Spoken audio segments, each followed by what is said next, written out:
She thought she married a poor cowboy, but beneath his land was the only water keeping the valley alive, and the moment powerful men found out, everything burned. Mara Quinn stood inside the small cabin, her boots sinking slightly into the hard dirt floor as cold wind pressed against the walls. She had crossed nearly the entire country to escape the life waiting to crush her back east, yet standing here, she felt no relief. The air smelled of smoke and earth, and the silence felt heavy, like it was watching her. New York had never felt clean to her. Even rain only made the streets shine darker, hiding danger beneath reflection. After her father died, his unpaid debt followed her like a shadow.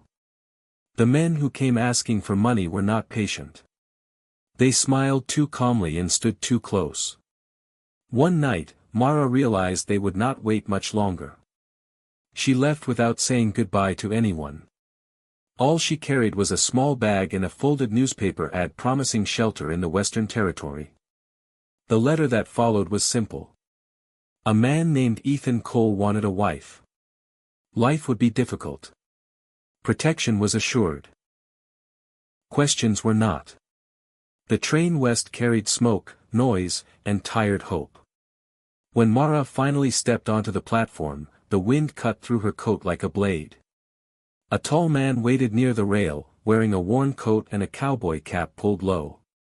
His boots were cracked, one tied with leather cord, but his posture was steady. Ethan Cole took her bag and led her away from town without a word. Hours later, they reached a cabin half buried into a hillside. Inside, it was sparse but clean. As Mara looked around, something felt wrong. Among the rough furniture stood a fine wooden chair and a shelf of leather-bound books. One book caught her eye.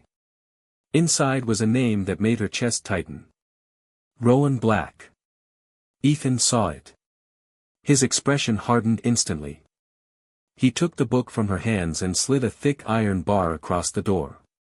That name, he told her, did not belong in this house. Only then did Mara understand. She had not come to a poor man's home. She had come to a place built to stay hidden. Morning arrived pale and cold. Ethan watched the hills like he expected trouble to rise from them. When Mara asked why the door needed iron bolts, he answered simply that some men did not knock. Behind the barn, he revealed a hidden hatch.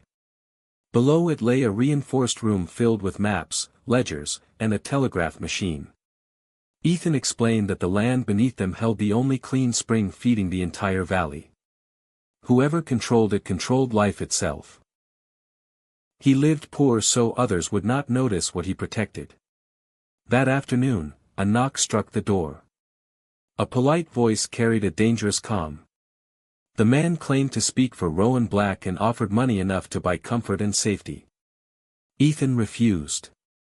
That night, he placed a rifle in Mara's hands and told her that if she stayed, she would learn how to use it. Mara did not argue. The attack came before dawn. Glass shattered against the walls as fire spread fast, feeding on oil and dry wood. Gunshots tore through the cabin. Ethan dragged Mara toward the back, but a bullet struck his side and dropped him to one knee. They escaped through the hidden hatch as the cabin burned above them. Inside the bunker, Mara worked with steady hands, pressing cloth against Ethan's wound. She sent a message through the telegraph calling for help.